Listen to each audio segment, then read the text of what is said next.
Madison rejected the Alpha King's proposal for the third time. She refused his crown to keep her daughter safe from his violent world. Smith rode away into the freezing fog, believing his dark past had destroyed his only chance at peace. He never saw the tiny hand slip a charcoal note deep into his leather saddlebag. The uneven letters read, "Please try again. Mama is crying."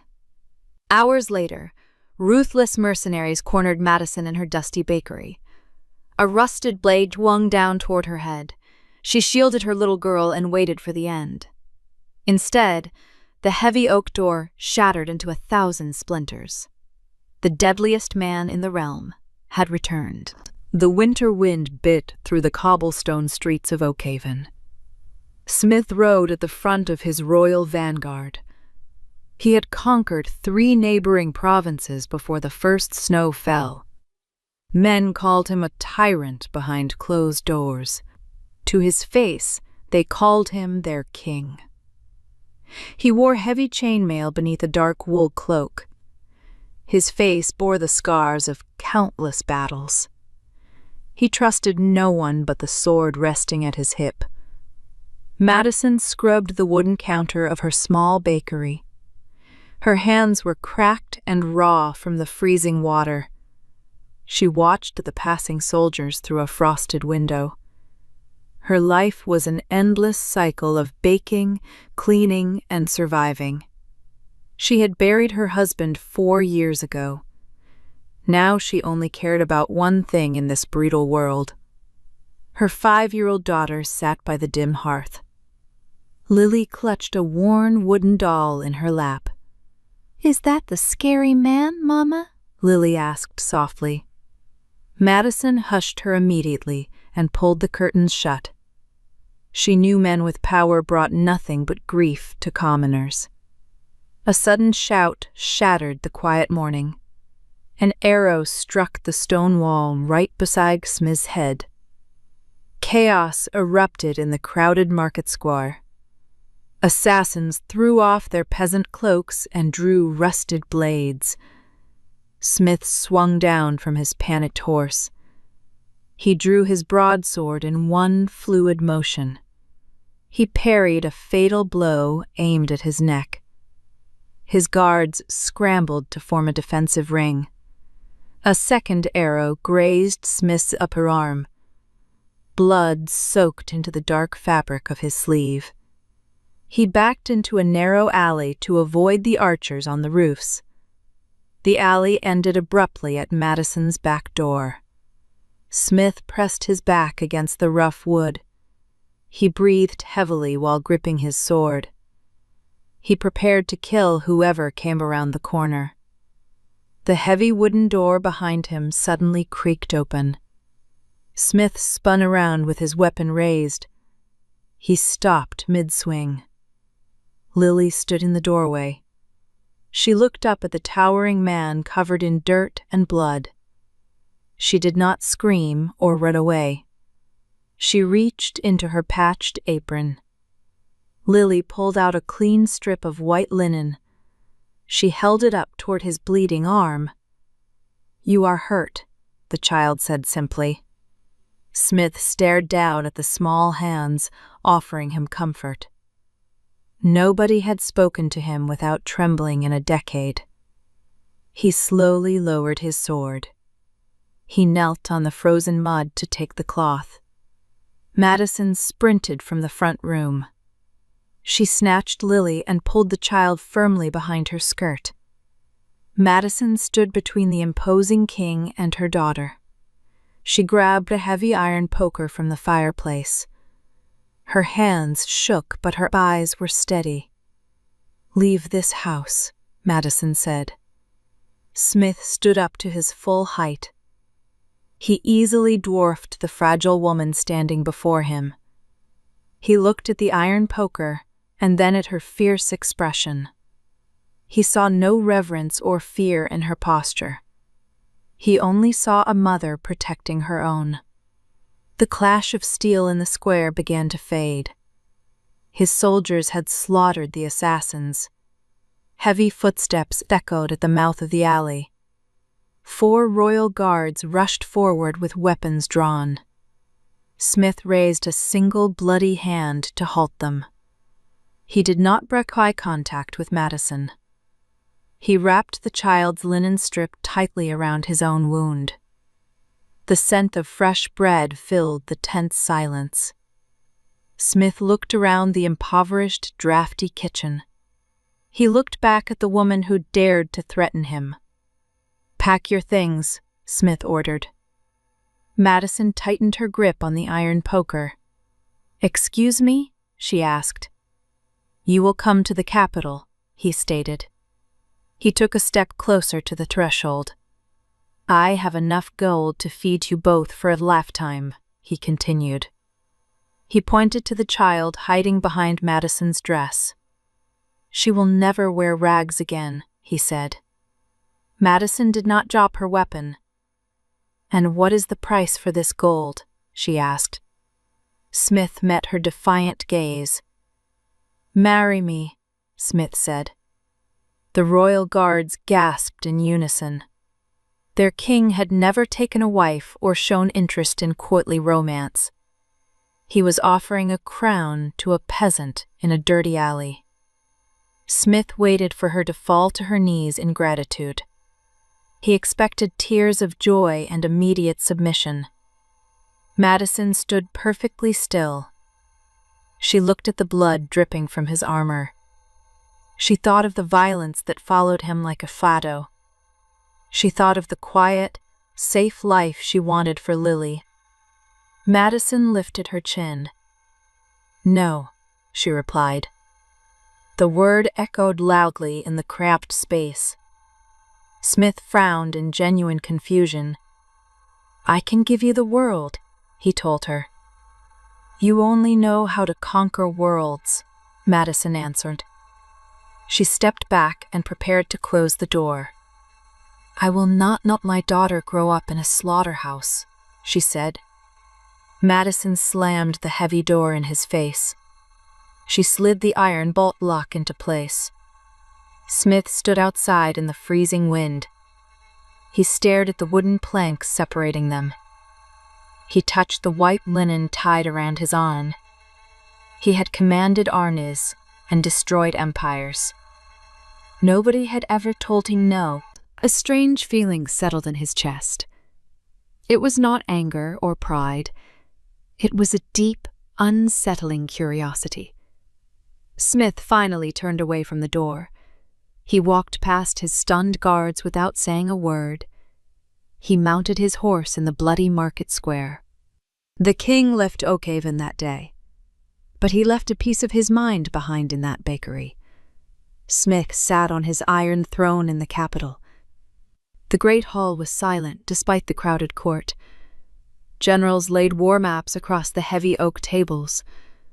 Nobles whispered about trade routes and winter taxes. Smith did not hear any of them. He stared blankly at the roaring fire in the massive hearth. A stained white strip of linen rested in his pocket. He had kept the simple cloth instead of burning it. 3 months had passed since he left Oakhaven. He had crushed 2 rebellions and secured his northern borders since that day. His enemies feared his banner more than the plague. Yet he could not stop thinking about a drafty kitchen. He could not erase the memory of a woman holding an iron poker. He remembered the defiant fire in her eyes. He remembered the quiet bravery of her small daughter. He had offered them the protection of a sovereign. He had been dismissed like a common beggar. The rejection festered inside him like an untreated wound. It opened a strange abyss in his structured world. He abruptly stood up from the throne. The sudden movement silenced the whispering nobles. He ordered his commander to prepare a caravan. He was returning to the borderlands. Winter held Oakhaven in a brutal grip. Snowdrifts buried the cobblestone streets. Madison counted 3 copper coins on her wooden table. They were her only savings for the week. The flour sacks in the corner were completely empty. No merchants traveled the dangerous roads in this weather. Nobody in the impoverished town had coin to buy baked goods anyway. Lily coughed softly from the narrow bed. Madison hurried to her daughter's side. She placed a trembling hand on the girl's hot forehead. Lily was burning with a deep winter fever. Madison pulled her own thin shawl over the sleeping child. The hearth fire was dying down to embers. She had no firewood left in the shed. She had to make a terrible choice. She could buy a small bundle of wood or a single vial of medicine. She wrapped her threadbare coat tightly around her shoulders. She stepped out into the freezing wind to find the apothecary. The apothecary shook his head at her 3 copper coins. He told her willow bark was reserved for those who could pay silver. Madison walked back home with empty hands and a heavy heart. She felt the crushing weight of despair settling over her. A loud horn suddenly blasted through the howling wind. Heavy hooves shattered the frozen ice on the main road. Madison stopped in the snowy street.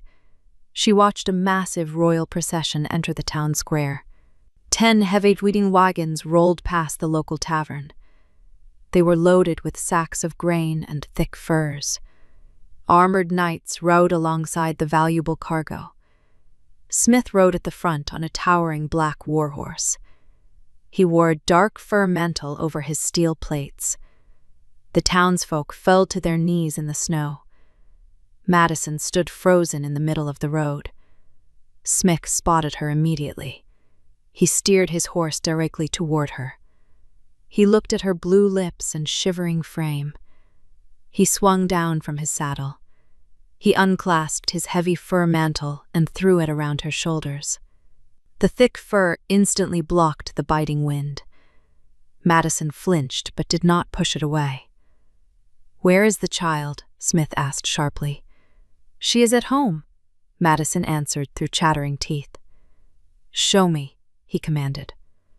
Smith walked with her to the bakery. He stepped inside and felt the bitter cold of the room. He saw Lily sleeping under a pile of inadequate blankets.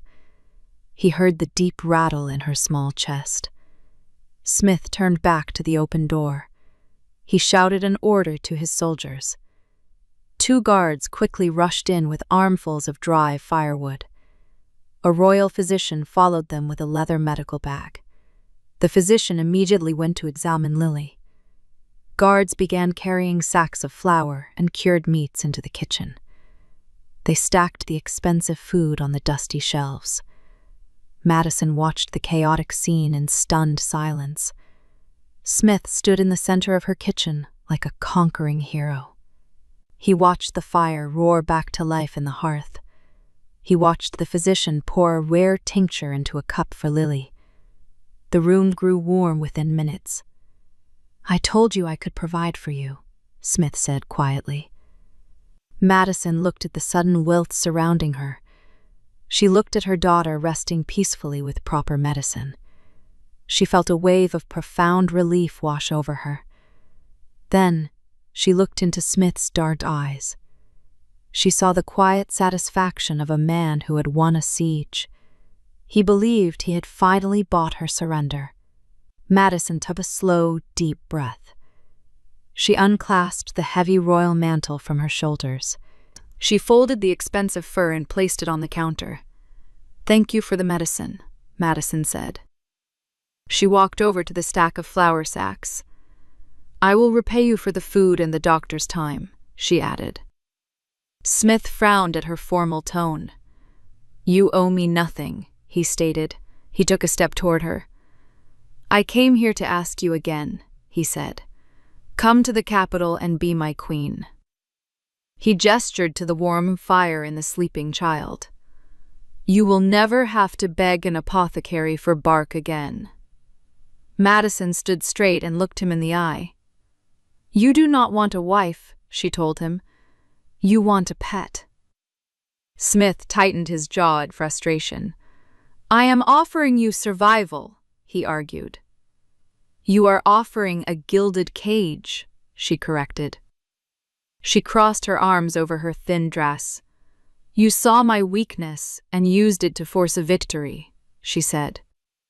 "You think this food and wood makes you a savior." She shook her head slowly. "It just makes you a wealthy merchant buying loyalty. Smith stepped closer until he loomed over her. "I could order my men to burn this town to the ground," he warned in a low voice. "I could take you and the child by force." Madison did not blink. "You could," she agreed calmly. "But you would only have my body." She pointed toward the heavy wooden door. "You would never have my respect." The silence stretched between them for a long time. Smith looked at the iron poker still resting by the fire. He looked at the fierce woman who refused to yield. He realized she was stronger than any general he had faced. He could not break her will with gold or threats. He slowly backed away toward the door. "Leave the supplies," Smith ordered his men. He did not look back as he walked out into the cold. He mounted his horse in the town square. The winter storm swallowed the royal caravan as they departed. Madison bolted the heavy door behind him. She sat by the fire and held her breathing daughter close. She had rejected the king a second time. She knew her quiet life in Oakhaven was over forever. Spring arrived in the borderlands. The snow melted into muddy streams across the cobblestone streets. Madison opened her bakery windows to let in the warm breeze. Lily played by the hearth with her faded wooden doll. A solitary rider entered the town square without a horn blast. Smith tied his horse to the wooden post outside the bakery. He wore no armor or heavy fur mantle this time. He wore a simple linen shirt and worn leather trousers. He had left his royal guards at the border. He had left his crown in the capital. Smith pushed open the bakery door. Madison dropped a wooden spoon in sheer surprise. She expected heavily armed soldiers or cruel tax collectors. She did not expect the king dressed as a common laborer. "I am not here to conquer," Smith said quietly. He walked past the counter and picked up a rusted axe resting by the door. He walked out to the woodshed without another word. Madison watched him through the dusty back window. Smith began splitting heavy logs with precise strikes. Sweat soon soaked through his thin linen shirt. He worked in silence until the woodpile reached the roof. He then climbed a ladder to fix the broken shingles on her roof. He did not demand gratitude or a hot meal. He simply worked. Lily walked out into the yard holding a tin cup of water. She handed the cup to the tall, intimidating man. Smith knelt in the dirt to accept a drink. His massive hands were incredibly gentle when he took the fragile cup. He thanked the child with a soft, rolling voice. Madison leaned against the wooden doorframe. She saw a weary man hidden beneath the terrifying legend. Weeks turned into a quiet, peaceful month. Smith rented a small room at the local tavern. He visited the bakery every single morning at dawn. He swept the flour-dusted floors before Madison woke up. He carried heavy sacks of grain from the distant mill. He carved a small wooden wolf for Lily using his hunting knife. The little girl carried the toy everywhere she went.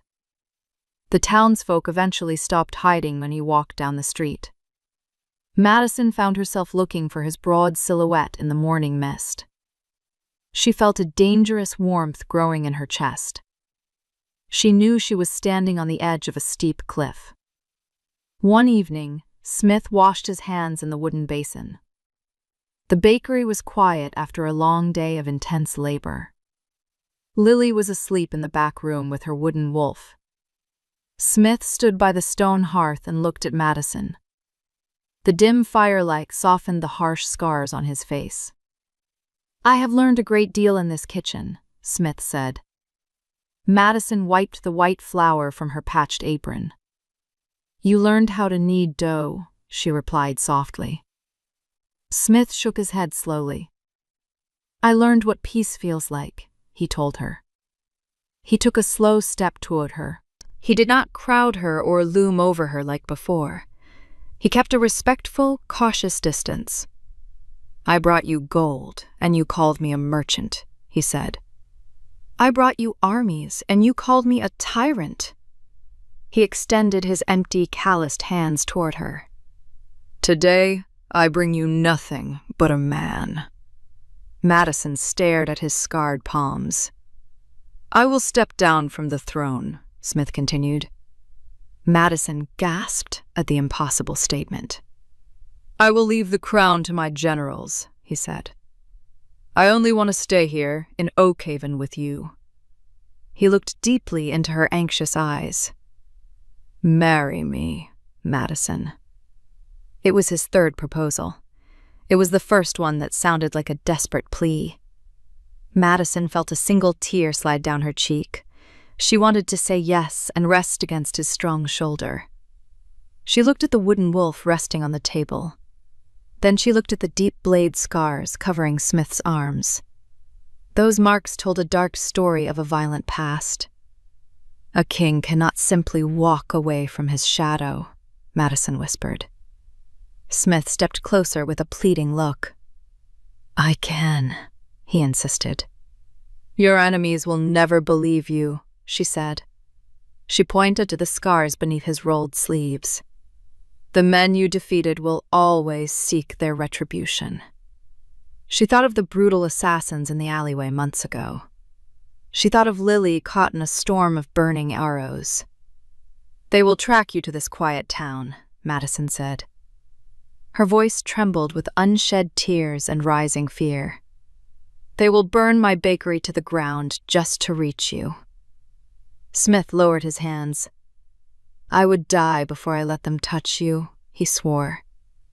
"And then we would be left alone in the ashes," she answered. Madison turned her back to him. She gripped the edge of the wooden counter to steady her shaking knees. "I cannot risk my daughter's life for your redemption." She closed her eyes tightly against the pain in her chest. "No, Smith." The rejection was much softer this time. It still cut him deeper than any enemy blade ever had. Smith stood in the quiet kitchen for a long, heavy moment. He realized his violent history was a prison he could not escape. He nodded slowly to her trembling back. "I understand," he whispered into the shadows. Smith walked out the door and disappeared into the dark night. Madison sank to the wooden floor and finally let herself cry. She did not know that Lily was awake in the back room. The little girl had heard everything through the thin wooden wall. Smith packed his sparse belongings in the dark tavern room. The pale moonlight offered just enough illumination to see his saddlebags. He rolled up his spare linen shirt with slow, heavy movements. He did not sleep a single wink after leaving the bakery. Madison had spoken a painful truth. His violent past would eventually destroy her quiet life. He strapped his heavy iron broadsword to his waist. Leaving Oakhaven felt like tearing a vital piece of his soul away. He walked silently down the wooden stairs of the inn. The young stable boy was fast asleep in the hay. Smith began to saddle his black warhorse in the quiet shadows. He tightened the leather straps with practiced efficiency. Lily lay awake in her narrow bed across town. She heard her mother weeping softly in the next room. Madison tried to muffle her sobs with a thin feather pillow. The mournful sound broke the little girl's heart. Lily sat up and clutched her carved wooden wolf. Smith had made her mother smile for the first time in years. He fixed their broken roof and chased the bitter cold away. She knew who was leaving town forever. Lily climbed out of bed and crept to the small wooden table. She found a torn piece of rough parchment near the flour bin. She picked up a chunk of dark charcoal from the cold hearth. Lily could only write a few simple words. She pressed the charcoal firmly against the paper. "Please try again." She paused and listened to another muffled sob from the bedroom. "Mana is crying," she added below the first sentence. She folded the parchment into a tiny, uneven square. Lily opened the back door with extreme care. The freezing night air chilled her bare feet instantly. She ran down the dirt alley toward the local tavern. Dark shadows moved across the empty cobblestone street. She spotted the tall man preparing his horse in the distance. Smith turned his broad back to tighten the leather girth. Lily darted forward like a silent mouse. She slipped the folded note deep into his open saddlebag. She immediately retreated behind a stack of empty wine barrels. Smith paused and looked over his shoulder. He sensed a sudden movement in the dark stable. He only saw a stray cat darting across the hay. Smith swung up into the worn leather saddle. He steered his horse out of the sleepy border town. He did not look back at the bakery. Lily watched him ride away into the thick morning fog.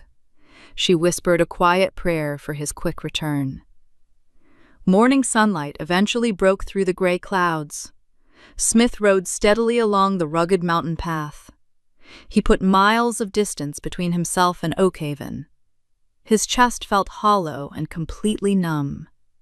He stopped his horse near a shallow stream at midday. The cold water rushed over smooth gray stones. He dismounted to let the exhausted animal drink. Smith opened his leather saddlebag to find his ration of dried meat. His rough fingers brushed against a strange piece of parchment. He pulled the folded square out into the bright daylight. He did not recognize the clumsy folds. Smith opened the paper slowly. He stared at the uneven charcoal letters. The crude handwriting obviously belonged to a young child. He read the short message 3 times. Madison had rejected him out of deep fear for her daughter. She did not push him away out of hatred or indifference. She was weeping for him in that drafty kitchen. The sudden realization struck him harder than a warhammer. He had walked away like a defeated coward. He promised to protect them from his dark shadow. Running away did not guarantee their safety at all. It only left them entirely undefended. Smith crushed the note in his strong fist. A fierce fire ignited in his dark eyes. He threw himself back onto his warhorse. He jerked the reins and spun the massive beast around. Smith kicked his spurs into the horse's flanks. He galloped back toward Oakhaven at a breakneck pace. He would not accept defeat this time. Madison opened to bakery doors later that morning. Her eyes were red and heavily swollen from crying. She arranged the fresh loaves of bread with trembling hands. The town square felt terrifyingly empty without his presence. She told herself she made the only responsible choice. Lily sat quietly by the unlit fireplace. The little girl refused to eat her morning porridge. A sudden crash shattered the quiet morning. The bakery door slammed open violently. Cold wind rushed into the small room. 3 men stomped into the shop wearing rusted armor. They carried jagged swords and cruel expressions. Madison instantly recognized the worn crests on their dark cloaks. They were mercenaries from the defeated Northern Rebellion. Smith had crushed their army 3 months ago. Now they wandered the borderlands as desperate outlaws. The largest mercenary ticked a wooden chair across the room. He glared at Madison with a sinister grin. "We saw the king ride out of town alone," the man growled. Madison backed slowly toward the kitchen hearth. She desperately searched for her heavy iron poker. "He spent a lot of time in this little shop," another outlaw sneered. They noticed the fresh bread and the warm fire. They noticed the helpless woman backed into a corner. "Maybe he left some royal gold behind," the leader said. He drew his rusted blade with a harsh scrape.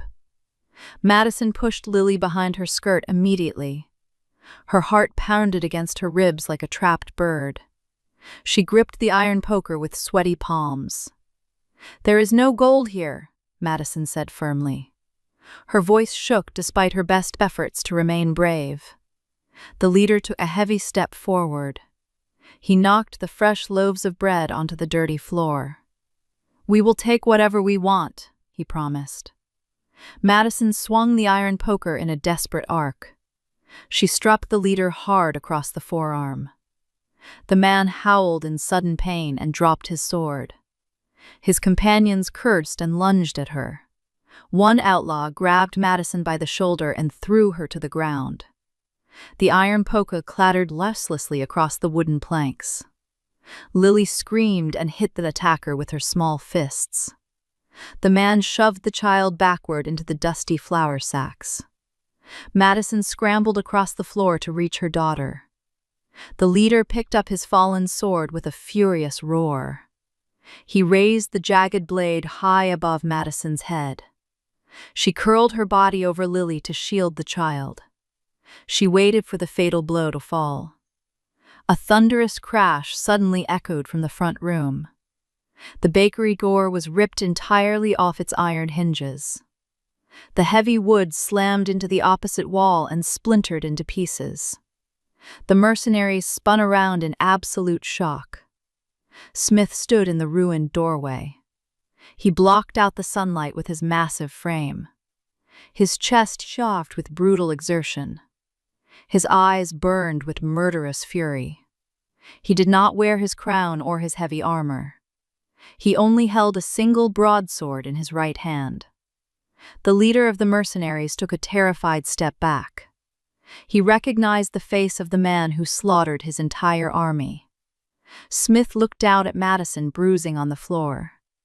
He saw Lily trembling safely beneath her mother's arms. A terrifying silence fell over the ruined bakery. Smith locked his gaze on the three outlaws. "You have made a grave mistake," Smith whispered. His low voice rattled the remaining glass windows. He slowly raised his iron blade. The mercenaries froze under Smith's lethal glare. Absolute terror rooted their boots to the wooden floorboards. Smith moved faster than human eyes could track. He did not draw his weapon with a battle cry. He executed his judgment in terrifying silence. He swung his broadsword in a devastating arc. The kinetic force shattered the leader's rusted weapon into fragments. Dark shadows seemed to bend around Smith as he advanced. He struck the mercenary commander with the flat of his blade. The brutal impact launched the man backward through the front window. Thick glass rained down on the snowy street outside. The second outlaw panicked. He lunged forward with a clumsy thrust. Smith casually sidestepped the pathetic attack. He disarmed the assailant with a punishing twist of his wrist. The mercenary's arm snapped with a sharp crack. A mailed fist collided with the outlaw's jaw. The man collapsed into a heap of unconscious limbs. Smith crushed the fallen dagger beneath his leather boot. Only the third bandit remained standing near the destroyed counter. The man dropped his sword. He fell to his trembling knees. He begged for mercy in a broken voice. Tears streamed down the bandit's filthy face. Smith did not speak a single word of forgiveness. His sovereign authority left no room for clemency. He grabbed the weeping outlaw by his frayed collar. With effronting strength, Smith hurled the man entirely out of the doorway. The bandit tumbled violently into the muddy road. The survivor scrambled to his feet. He fled blindly toward the dark forest. Complete silence returned to the shattered kitchen. Smith sheathed his weapon with a metallic click. The malevolent aura surrounding him instantly dissolved. He rushed across the debris-covered floor toward the dark corner.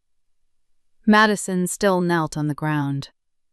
Her arms were wrapped tightly around Lily. Her breath came in rapid gasps. She expected to feel the cold bite of a mercenary blade.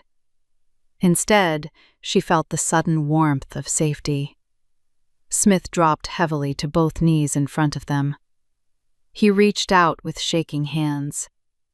He meticulously checked them for injuries without crossing their boundaries. He scanned Madison's pale face for any sign of pain. "Are you hurt?" Smith asked in a hoarse whisper. Madison slowly raised her head. She loosened her tight grip. Lily peeked out from beneath her mother's protective embrace.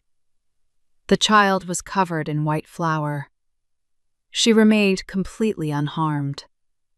Madison shook her head mutely. Tears streamed freely down her pale cheeks.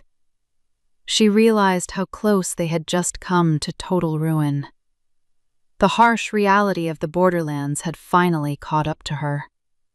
Her fierce independence had almost cost Lily her life. Smith closed his eyes. He released a long breath of absolute relief. He leaned back on his heels. He reached into his leather pouch. He pulled out the crumpled square of rough parchment. He smoothed the crude folds against his hardened palm. Madison stared at the charcoal writing in utter confusion. She recognized her own bakery paper. She looked down at her daughter's hopeful expression. Lily offered a timid smile to the imposing king. "I found this near the mountain pass," Smith explained quietly. He held the note out for Madison to see. He looked deeply into her tearful eyes.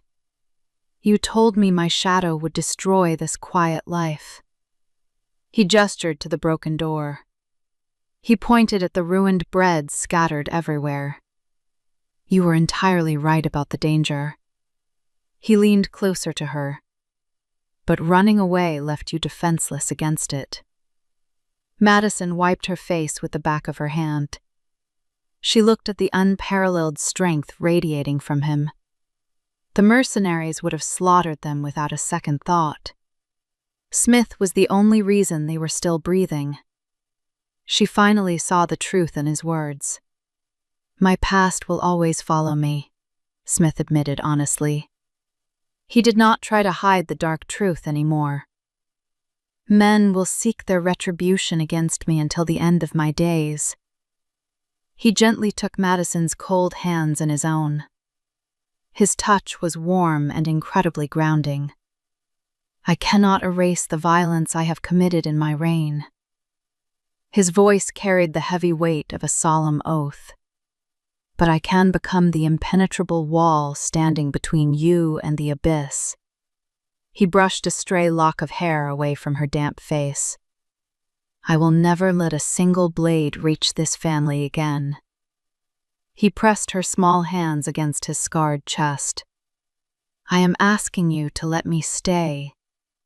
He looked from Madison to Lily and back again. "I am asking you to let me fight for you."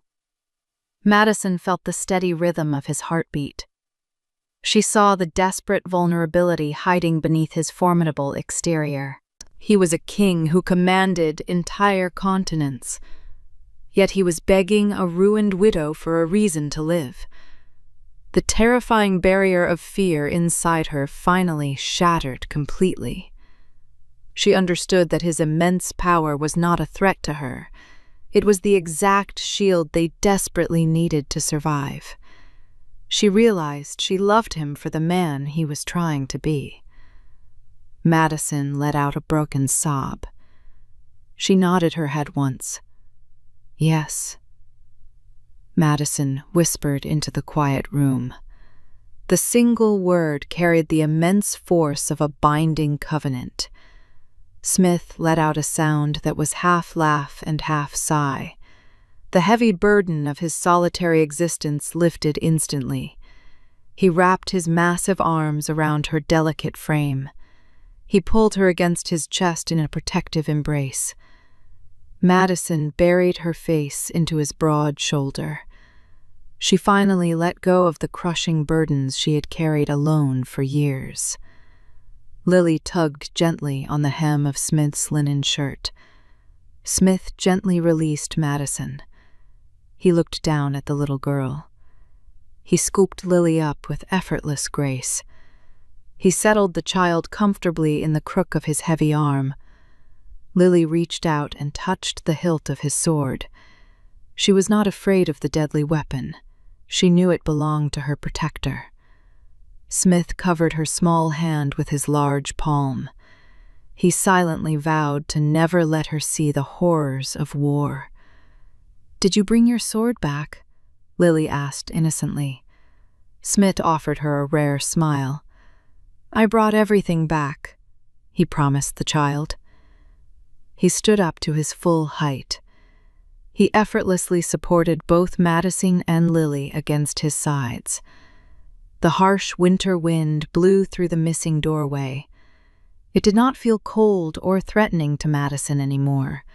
She stood beside the most dangerous man in the realm. She had never felt safer in her entire life. Smith looked around the wreckage of the humble bakery. He knew they could not stay in this vulnerable building. "We are leaving Oak Haven," Smith declared with gentle authority. Madison did not argue or resist his command this time. She looked at the flour-dusted wreckage of her past life. She was completely ready to build a new one. "Where are we going?" Madison asked softly. Smith secured his arm around her slender waist. "We are going to a fortress built on a mountain of solid rock," he told her. He envisioned the impenetrable walls of his ancestral stronghold. No army in the world can breach its iron gates. He kissed the top of Madison's head. "You will have sprawling gardens that bloom in the winter." He smiled at Lily, resting securely against his chest. "And you will have a library larger than this entire town." The little girl's eyes widened with pure wonder. Smith carried them out of the ruined building.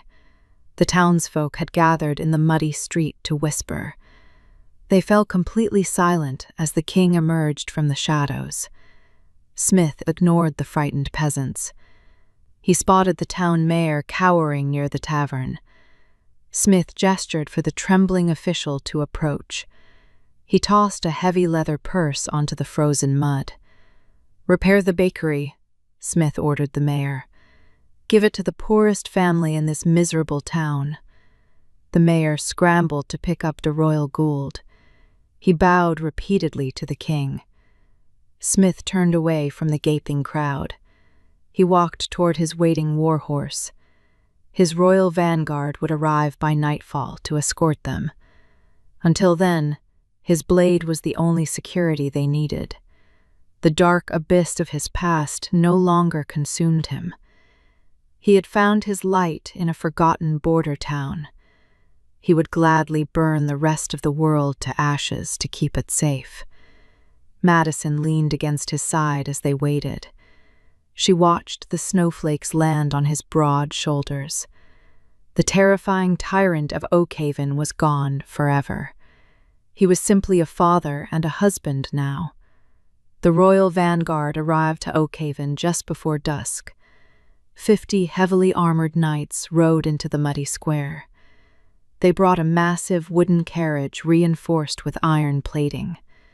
The carriage interior was lined with soft velvet and thick bear furs. Smith lifted Madison and Lily directly into the warm cabin. He closed the heavy door to block out the freezing wind. He did not ride his black war horse at the front of the column. He sat inside the carriage with his sword resting across his knees. The journey to the capital took 5 exhausting days. The winter storms battered the wooden walls of their transport.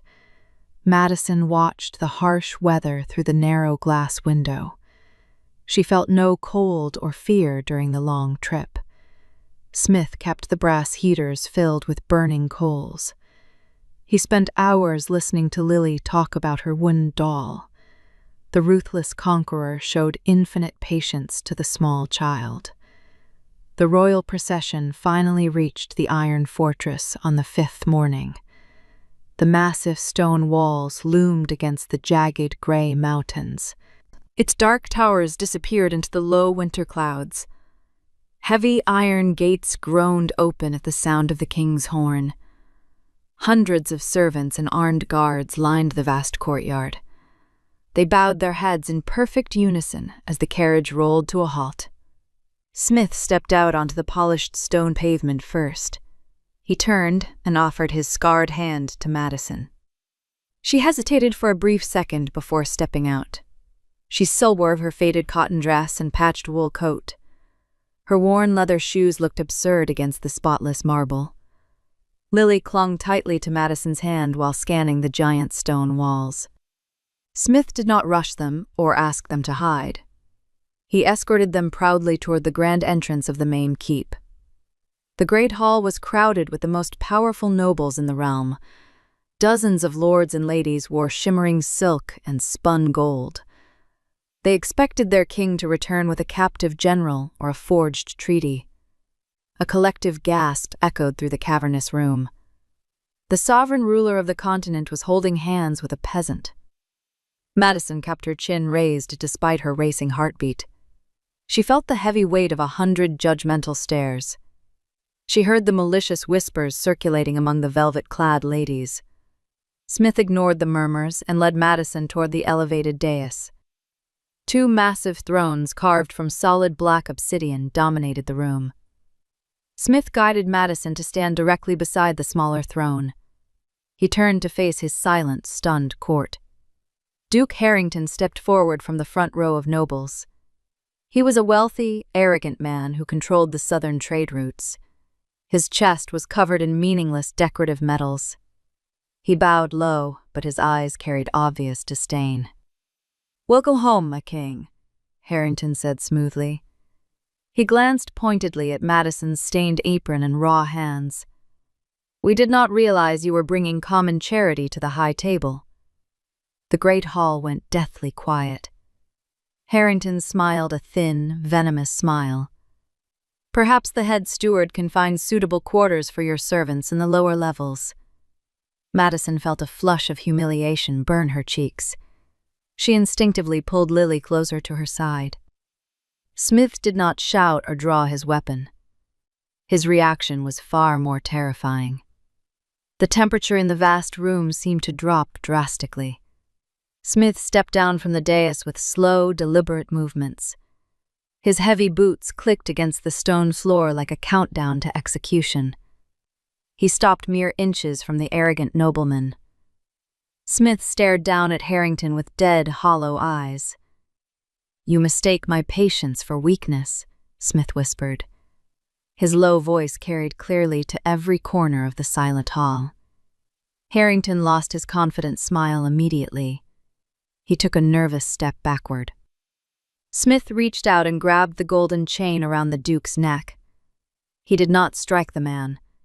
He simply twisted the metal until Harrington choked and fell to his knees. The heavy metals clattered loudly against the stone floor. "This woman is not a servant," Smith declared. He tightened his grip on the golden chain. "She is your queen." The nobles held their breath in collective terror. Smith dragged the struggling Gluck across the floor toward the dais. He forced Harrington to halt directly at Madison's worn leather shoes. "You value your silken clothes and your noble lineage," Smith said coldly.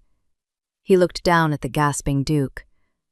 "I strip you of your southern lands effective immediately." Harrington let out a pathetic whimper of protest. "I seize your merchant fleets and your gold reserves," Smith continued. He released the golden chain and let the broken man collapse. "You will leave this fortress with nothing but the clothes on your back." Smith turned his dark gaze toward the rest of the trembling court. "Anyone else who questions her place will share his fate." He placed a hand on the pommel of his broadsword. "Or you will meet my blade." The threat of absolute retribution hung heavy in the air. No one dared to make a sound or broke eye contact with the floor. Smith had decimated an arrogant bloodline in less than a minute. He had reduced the most powerful lord in the room to a weeping beggar. Smith turned his back on the disgraced Duke. He walked up the stone steps and stopped beside Madison. His malevolent aura faded the second he looked at her. He reached up and unclasped his heavy fur mantle. He draped the dark, expensive material over Madison's small shoulders. The heavy fur covered her patched coat and ratted dress entirely. "Take your seat," Smith told her gently. Madison looked at the black obsidian throne. She looked at the wealthy nobles now bowing deeply toward her. She slowly sat down on the velvet cushion. Smith remained standing right beside her chair. He acted as her personal guard rather than her ruler. Lily peeked out from behind the large throne. The little girl pointed at the weeping Duke on the floor. "He is very rude, Mama," Lily observed loudly. A few terrified nobles flinched at the child's voice. Smith let out a sudden, genuine laugh. The unexpected sound shocked the royal court even more than his wrath. "Yes, little one," Smith agreed warmly. "He is very rude. And now he is very poor." Smith ordered his royal guards to drag Harrington out of the hall. He then dismissed the rest of the assembly with a careless wave of his hand. The nobles scrambled to exit the great hall as quickly as possible. They understood the brutal hierarchy of the Iron Fortress now. The king belonged to the widow, and the widow belonged to the king. The massive wooden doors closed, leaving the three of them alone. Madison let out a long breath she had been holding. She traced the smooth armrest of the obsidian throne. She had spent years scrubbing floors and counting copper coins. Now she commanded the wealth of an entire continent. Smith knelt on the steps before her throne. He did not look like a tyrant to her. He just looked like a tired man who finally found his home. "They will never disrespect you again," Smith promised. Madison reached out and touched his scarred cheek. "You did not have to ruin him," she said softly. "I would ruin the world if it made you smile," Smith replied without hesitation. He took her hand and kissed her raw knuckles. He stood up and offered his arm to her. "Come," Smith said. "Let me show Lily the library." Madison stood up and wrapped the heavy fur mantle tightly around herself. She took his arm and walked away from the empty thrones. She knew the dark fortress was meant to keep enemies out, but for the first time she realized it was also designed to keep love safely inside. Winter winds battered the high stone towers of the Iron Fortress. Inside the royal chambers, the air remained warm and heavy with the scent of burning cedar. Madison woke up in a bed large enough to sleep a dozen soldiers. She stared up at the crimson velvet canopy above her head. She slowly ran her hand over the fine silk sheets. She still instinctively expected to feel the rough wool blankets of her old life. Lily slept peacefully in the center of the massive mattress.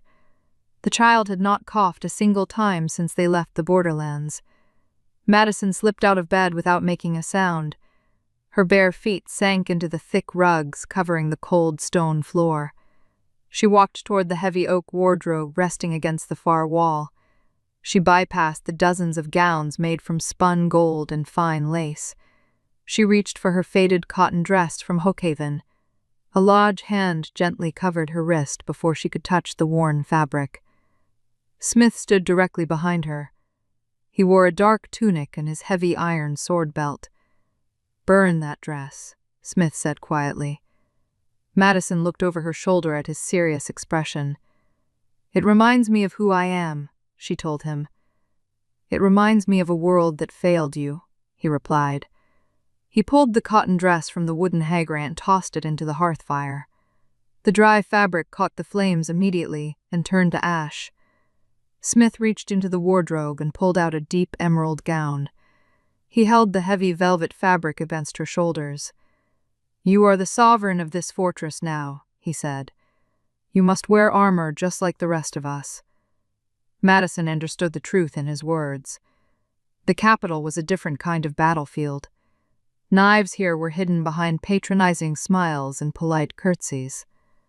Later that afternoon, Lady Genevieve arrived at the royal chambers. She brought 4 nervous seamstresses to prepare Madison for the upcoming wedding. Genevieve was the wife of the master of coins. She possessed vast generational wealth and a deeply cruel spirit. She smiled at Madison with cold, calculating eyes. "Stand still, my dear," Genevieve instructed. The seamstresses draped yards of white silk over Madison's arms. "We must hide those terrible calluses before the ceremony," the noblewoman added. Genevieve examined Madison's raw hands with obvious disgust.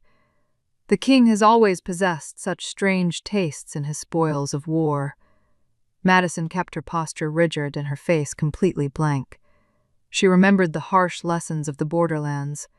Showing pain only invited more severe attacks. "Your hands look like they belong in the scullery, not on a throne," Genevieve continued. She pinned a delicate lace veil near Madison's shoulder. "But I suppose commoners rarely know how to care for themselves."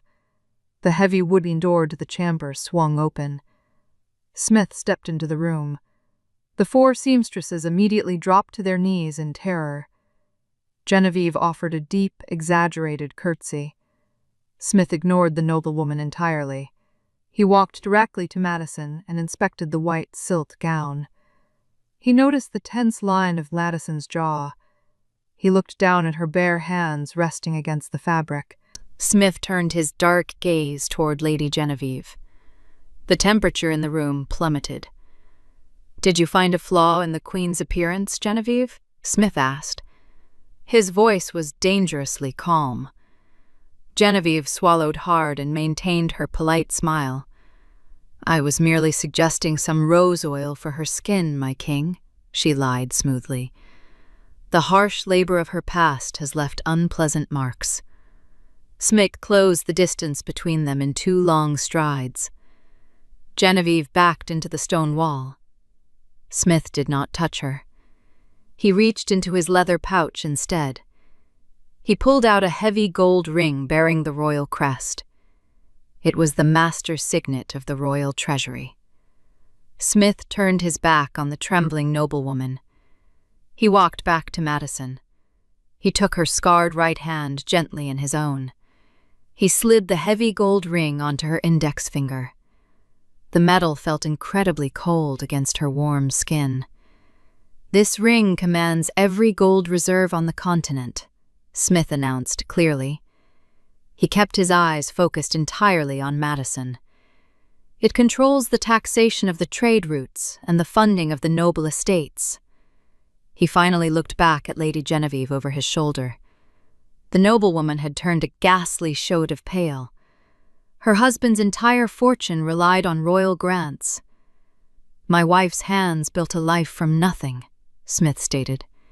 He stepped back and crossed his arms over his broad chest. "If anyone finds her hands displeasing, the Queen has the authority to cut off their royal funding forever." He tilted his head slightly. "Starting with the Master of Coins." Genevieve dropped to her knees on the thick rock. Her expensive silk skirts piled around her. Panic completely replaced her previous arrogance. "Forgive me, my queen," Genevieve begged. She stared at the gold ring on Madison's finger with sheer terror. "I spoke out of turn." Madison looked down at the weeping noblewoman. She felt the immense weight of the signet ring on her hand. She realized Smith had not just given her wealth. He had handed her the ultimate weapon to defend herself in his absence. "Leave the dresses," Madison ordered in a steady voice. She pointed toward the heavy wooden door. "Get out of my chambers." Genevieve scrambled to her feet and fled the room without looking back. The 4 seamstresses followed her in complete silence. Smith watched the heavy door close firmly behind them. He walked over to a silver basin and poured a cup of water. "You wield power well," he told Madison. Madison touched the heavy ring. "I prefer an iron poker," she admitted honestly. Smith let out a low rumble of laughter. "The ring is much more effective against cowards," he assured her. He set the silver cup down on the table. "Where is Lily?" he asked. "She wandered off toward the east wing after breakfast," Madison replied. Smith nodded and left the chamber to find the child. He navigated the winding stone corridors with familiar ease. He found Lily inside the vast royal library. The room held thousands of ancient leather-bound texts on tall wooden shelves. Tall, stained glass windows overlooked the frozen mountain peaks. Lily sat on the stone floor near a roaring hearth. She held a massive book on her small lap. She stared intently at the intricate ink drawings of old war machines. Smith sat down heavily on the floor right beside her. He did not care about ruining his dark tunic with dust. Lily pointed a small finger at the bold black letters on the page. "What does this say?" Lily asked. Smith looked at the complex military text. "It says retribution," Smith answered. He pointed to the next long word on the parchment. "And that one says conquest." Lily frowned at the difficult words. "I want to learn how to read," she stated firmly. Smith remembered the crude charcoal note she had hidden in his saddlebag. Those few uneven letters had literally saved his life. "Then I will teach you," Smith promised. He gently took the heavy military book from her lap. He set it aside on the stone floor. He stood up and pulled a simple book of poetry from a lower shelf.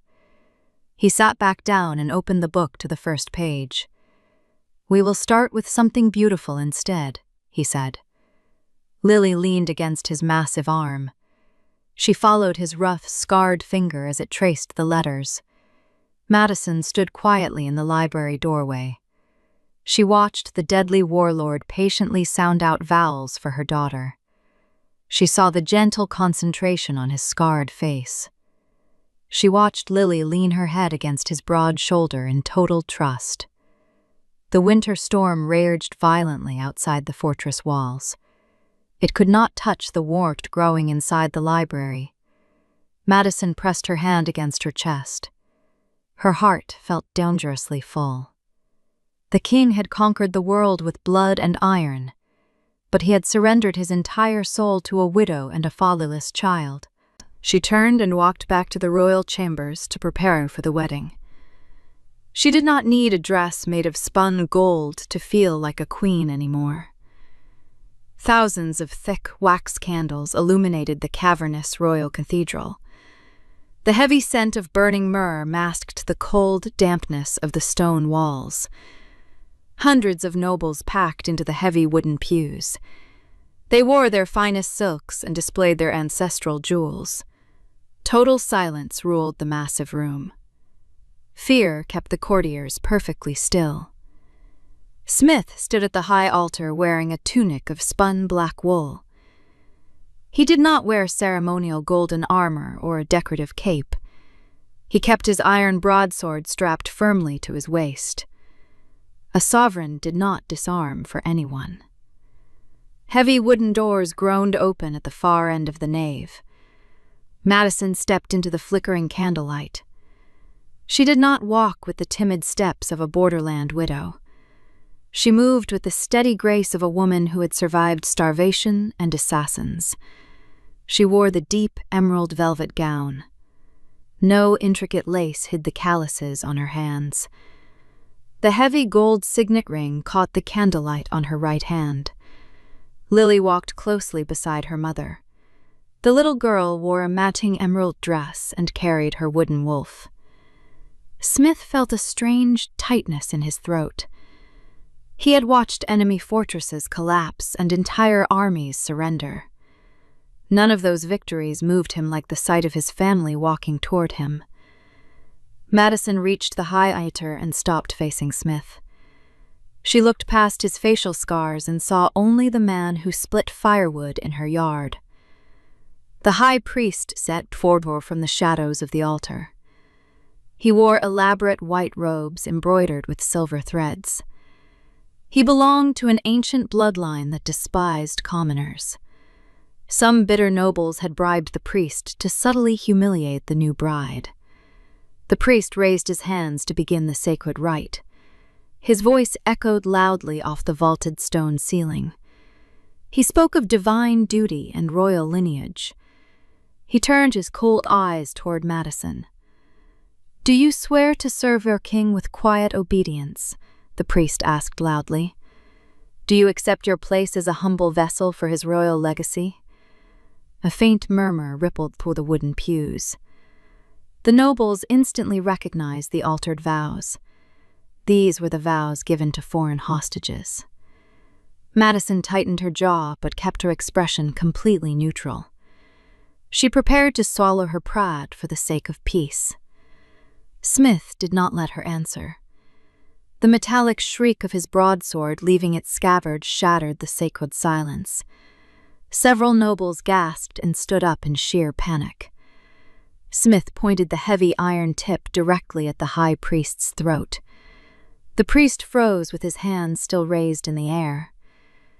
You read the wrong scroll, Smith stated in a deadly whisper. He pressed the cold steel a millimeter closer to the priest's skin. Read the sovereign oath. The priest swallowed nervously and looked at the sharp blade. My king, that oath is reserved only for a ruling monarch, the priest stammered. It has not been spoken since the era of the twin sovereigns. Smith did not move his sword. Read it, Smith commanded, or I will find a priest who can. The high priest visibly trembled under the king's murderous gaze. He quickly unrolled an ancient parchment resting on the altar. He cleared his throat and avoided looking at the audience. Do you swear to rule this realm with iron and justice? The priest asked Madison. His voice shook with genuine terror now. Do you accept this crown as a commander of armies and a master of gold? Madison looked at the sharp blade protecting her honor. She looked at the fierce devotion blazing in Smith's dark eyes. He was not giving her a title. He was giving her half of his entire world. I swear it, Madison answered with absolute certainty. Smith finally lowered his sword and slid it back into its sheath. He picked up a heavy crown resting on a velvet cushion. It was not made of fragile gold or delicate pearls. The crown was forged from dark iron and embedded with raw diamonds. Smith placed the heavy metal carefully upon Madison's head. Kneel, Smith ordered the court. He did not raise his voice, but the command carried lethal weight. Every noble, knight, and servant in the cathedral dropped to their knees instantly. The high priest fell to the stone floor right beside the altar. Only Smith, Madison, and Lily remained standing in the vast space. Smith took Madison's hands in his own. You bow to no one, Smith told her quietly. Not even to me. The grand bells of the iron fortress began to ring.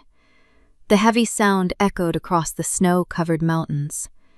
The wedding feast lasted long into the winter night. Torches blazed along the stone walls of the great hall. Servants carried massive platters of roasted venison and spiced wine. Smith kept Madison close to his side at the high table. He poured her wine and cut her meat himself. He ignored the wealthy lords attempting to curry his favor. Lord Blackwood approached the high table with a silver goblet. He was an ambitious man who controlled the eastern iron mines. He bowed respectfully to Smith, but offered only a slight nod to Madison. My king, we must discuss the new tax levies before the spring thaw, Blackwood said. Smith did not even look up from his plate. He pointed his eating knife casually toward Madison. Speak to the Queen, Smith ordered. She holds the royal signet ring. Blackwood frowned and looked at Madison's calloused hands. He clearly doubted her ability to understand complex trade mathematics. My queen, the Eastern mines require a reduction in royal taxes to survive the winter, Blackwood lied smoothly. Madison set down her silver cup and looked the lord directly in the eye. She remembered the harsh winters in Oakhaven. She remembered the exact cost of a single sack of grain.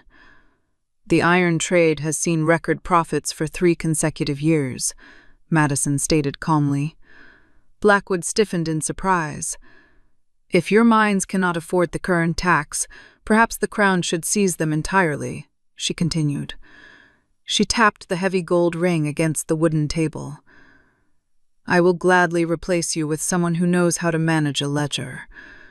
Blackwood turned completely pale and bowed deeply. "That will not be necessary, Your Grace," he stuttered quickly. He retreated into the crowd without another word. Smith let out a low, proud laugh. He leaned over and kissed her temple in front of the entire court. "You are more dangerous than I am," he murmured.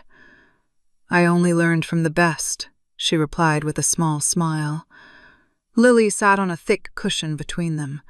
She ignored the political maneuvering entirely. She focused on feeding small pieces of bread to a royal hunting hound resting at Smith's feet. The massive beast allowed the little girl to pull its ears without a single growl.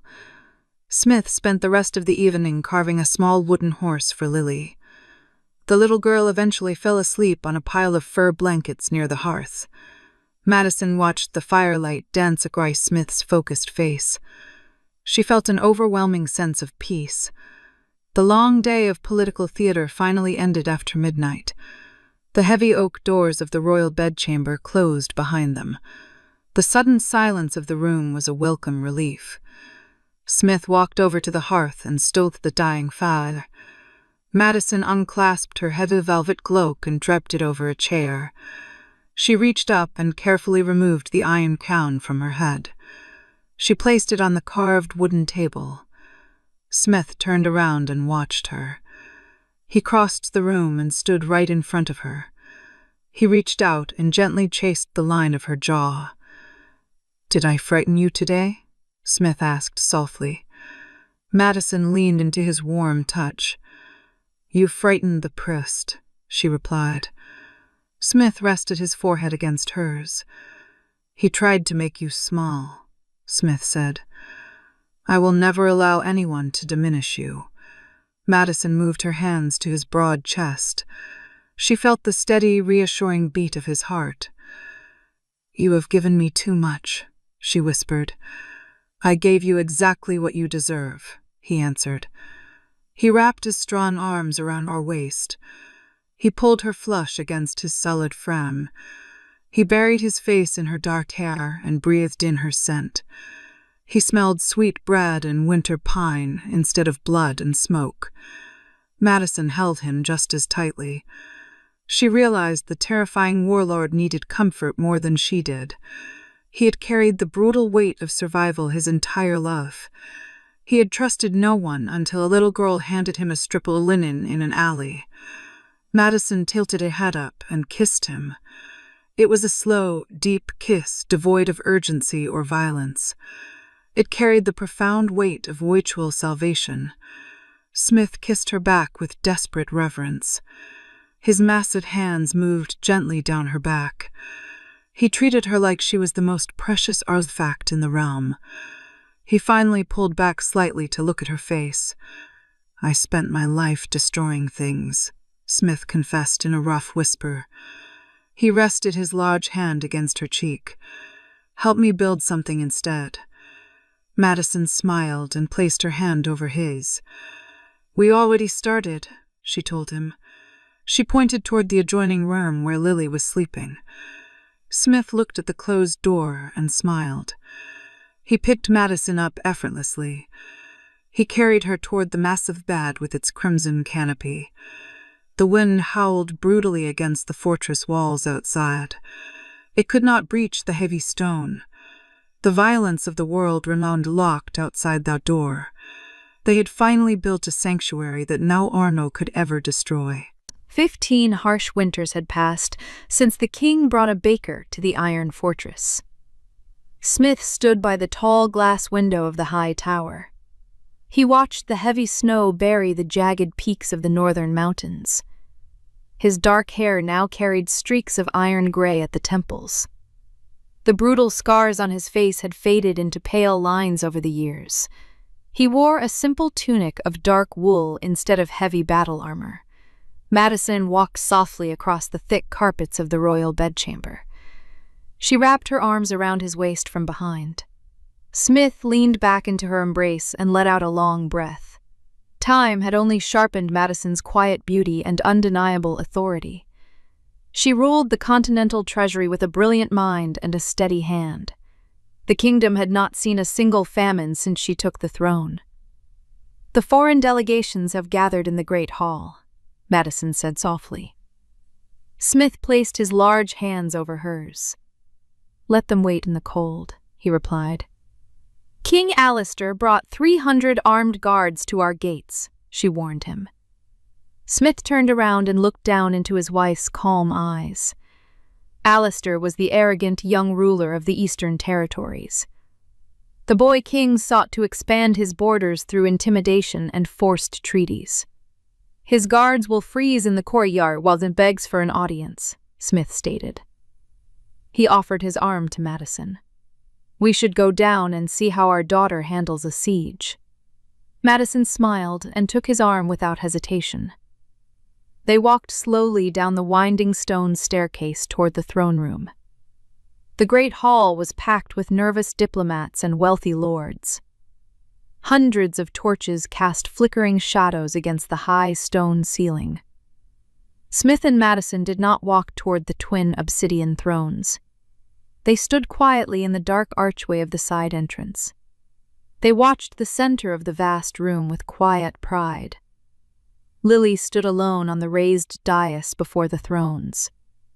The little girl from the alley was now 20 years old. She wore a tailored tunic of deep crimson and black leather. A finely forged broadsword rested comfortably at her hip. She possessed Smith's imposing posture and Madison's calculating gaze. King Alistair marched down the center aisle with a dozen foreign knights. The young monarch wore excessive gold jewelry and carried a jeweled rapier. He stopped at the base of the dais and looked up at Lily. He did not bother to bow. "I demand an audience with your father, Princess," Alistair announced loudly. His voice echoed with arrogant entitlement. "The king is busy," Lily answered in a smooth, unbothered tone. "He left the border negotiations to me." Alistair let out a sharp laugh of disbelief. "I do not negotiate with young girls," he sneered. His knights chuckled darkly behind him. "I brought 10,000 soldiers to your eastern border this morning." A tense silence fell over the gathered nobility. Alistair rested his hand on the pommel of his jeweled sword. "You will accept my hand in marriage today to unite our kingdoms," Alistair declared. "Or my army will burn your eastern farms to the ground before midnight." He offered a patronizing smile. "Tell your father to surrender his crown or watch his legacy burn." Smith watched from the shadows with a relaxed posture. 15 years ago, he would have severed Alistair's head before the man finished speaking. He would have drowned the Eastern Territories in fire and blood. He felt Madison squeeze his arm gently. Smith did not reach for his weapon. He waited to see the weapon he and Madison had forged together. Lily walked slowly down the stone steps of the dais. She did not flinch at the threat of a massive invasion. She stopped mere inches from the arrogant young king. "You brought 10,000 men to the Eastern Pass," Lily repeated calmly. Alistair puffed out his chest. "I did," he confirmed. Lily reached into her leather pouch.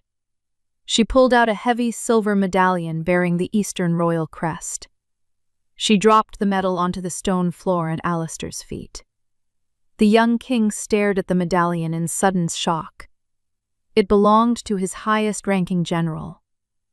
"I received a raven from our border garrison 2 hours ago," Lily informed him. Her voice dropped to a dangerous whisper that sounded exactly like Smith. "My father's vanguard flanked your army in the narrow ravine before dawn." She kicked the silver medallion closer to his boots. "Your general surrendered without striking a single blow." Alistair turned a sickly shade of pale. His knights instinctively took a nervous step backward. "You have no army waiting for a signal, Alistair," Lily said. She drew her broadsword with a smooth, terrifying hiss of steel. The heavy iron blade caught the torchlight. "You only have the men standing in this room." Lily pointed the tip of her sword directly at Alistair's chest. "And they are standing in my house?" The foreign king raised his hands in a frantic gesture of surrender. His previous arrogance dissolved into pure terror. He realized he had walked directly into a fatal trap.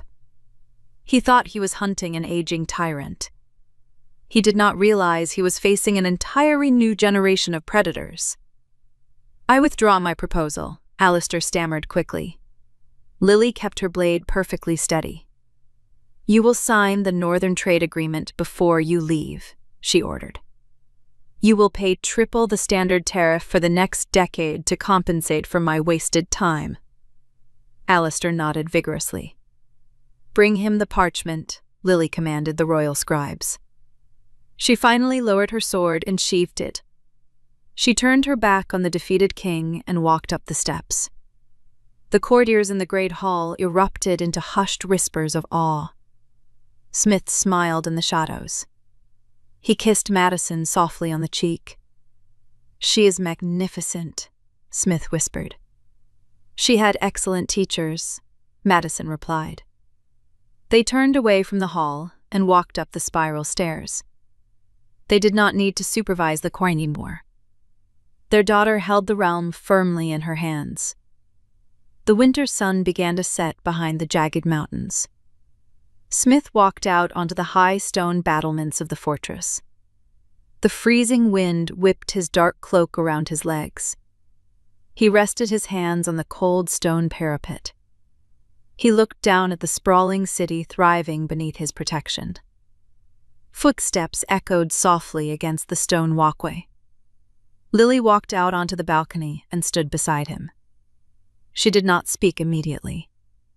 They shared a comfortable silence, forged by years of mutual understanding.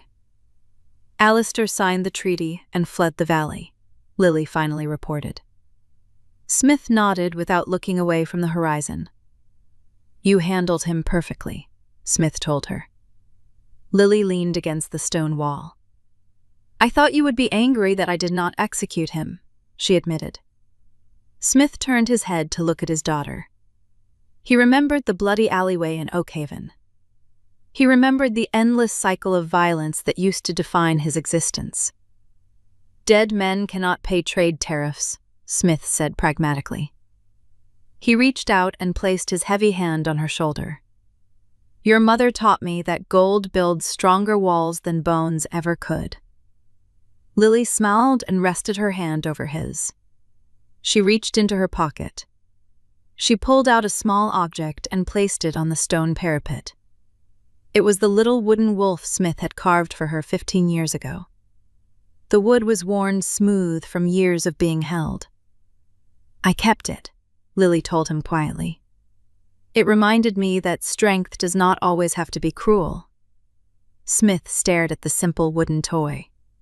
A profound wave of emotion tightened his chest. He had conquered 100 cities and slaughtered thousands of enemies. None of those victories meant anything compared to the woman standing beside him. He reached to his waist and unclasped his heavy sword belt. He held the ancient iron broadsword in his hands. It was the weapon that forged an empire. It was the symbol of his absolute authority over the continent. Smith held the heavy blade out to Lily. "It is time," Smith declared.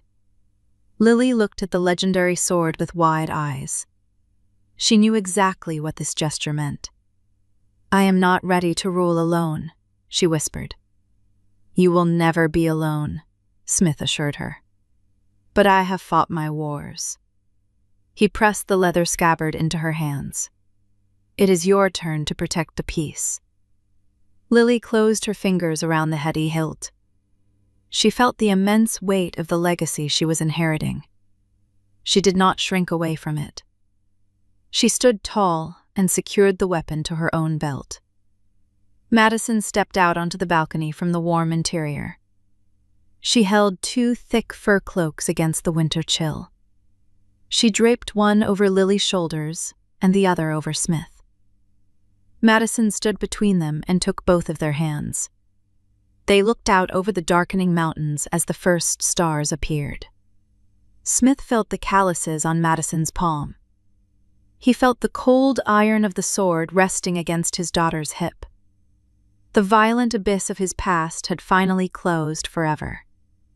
He was no longer a lonely tyrant waiting for a knife in the dark. He was a father. He was a husband. He was home. This story really stayed with me.